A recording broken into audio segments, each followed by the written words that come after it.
The Truth About Reconstruction, Part 5, Freedom, Citizenship, and Resistance. When Andrew Johnson's presidency effectively came to an end, congressional Reconstruction entered its most ambitious phase. For the first time in American history, the federal government attempted not only to rebuild the South, but also to redefine the meaning of American citizenship itself. 3 constitutional amendments would become the foundation of that effort.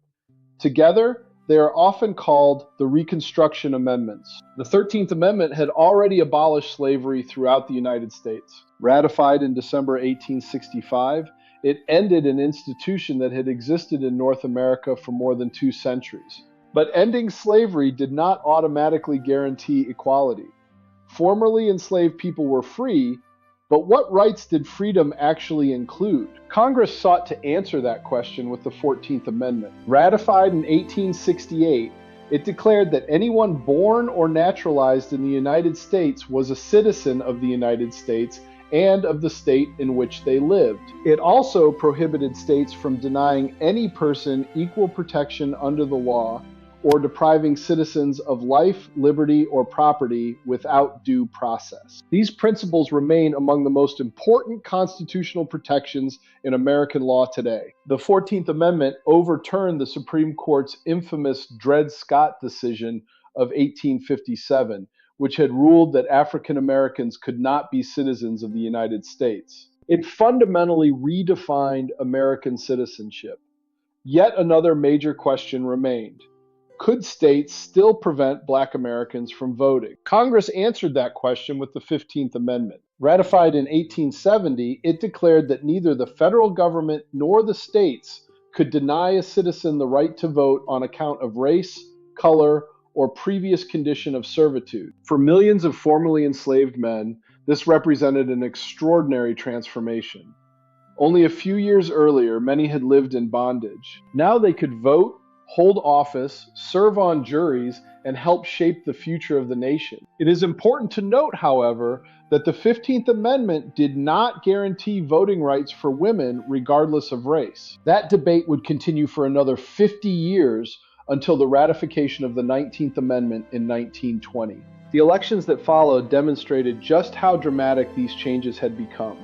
Across the South, Black voter participation surged under the protection of federal troops and the Reconstruction Acts. Hundreds of African Americans were elected to local offices. More than 600 served in state legislatures during Reconstruction. 16 served in the United States House of Representatives. 2 African Americans, Hiram Revels and Blanche K. Bruce of Mississippi, served in the United States Senate. Their elections marked milestones that would not be repeated for decades after Reconstruction ended. Meanwhile, the Republican Party nominated one of the Union's greatest military heroes for president, General Ulysses S. Grant. Grant had accepted Robert E. Lee's surrender at Appomattox and had become one of the most respected figures in the country. Running on the slogan, "Let us have peace," Grant won the presidential election of 1868. His administration strongly supported congressional reconstruction. Federal troops remained in the South. The Department of Justice was created. Congress also passed the Enforcement Acts between 1870 and 1871 to protect voting rights and prosecute those who used violence or intimidation to interfere with elections. Yet even as Reconstruction reached its greatest achievements, resistance grew stronger. Many white Southerners rejected the new political order. Some opposed Reconstruction through elections and legal challenges. Others turned to organized violence. The most infamous of these organizations was the Ku Klux Klan. Founded in Tennessee in 1866 by former Confederate officers, the Klan quickly evolved from a secret social club into a terrorist organization. Its members targeted African Americans, white Republicans, teachers, ministers, and anyone believed to support Reconstruction. Night riders burned homes and churches. They carried out beatings, whippings, kidnappings, and murders. Their goal was simple: destroy Republican governments by preventing Black citizens from exercising their constitutional rights. As federal authorities began cracking down on the Ku Klux Klan through the Enforcement Acts, Other organizations emerged to continue the campaign of intimidation. Among them was the Knights of the White Camelia. Founded in Louisiana in 1867, the organization spread into several southern states. Like the Klan, it sought to restore white democratic control through threats and violence. Other groups, including the White Brotherhood, the White League, and later the Red Shirts, used similar methods. Although these organizations often operated under different names, their objectives were remarkably similar. They sought to overturn Reconstruction governments, suppress black political participation, and return political power to white conservatives. For many communities across the South, elections became accompanied by fear and bloodshed. Violence was not random. It was often carefully organized to influence who could safely vote and who could safely hold office. Despite these challenges, Reconstruction also witnessed remarkable accomplishments.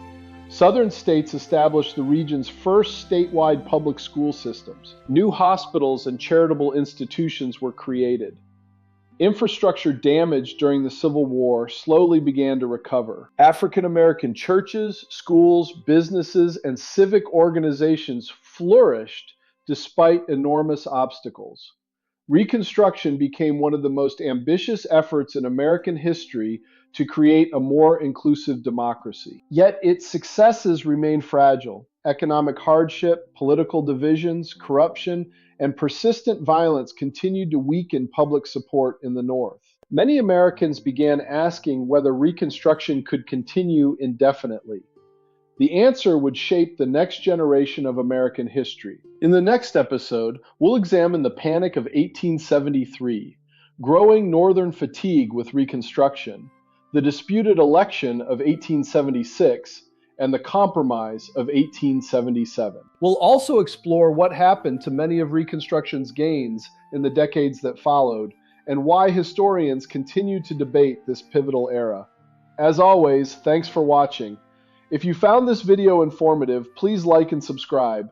And if you want to help me in providing this kind of content, join us on Patreon.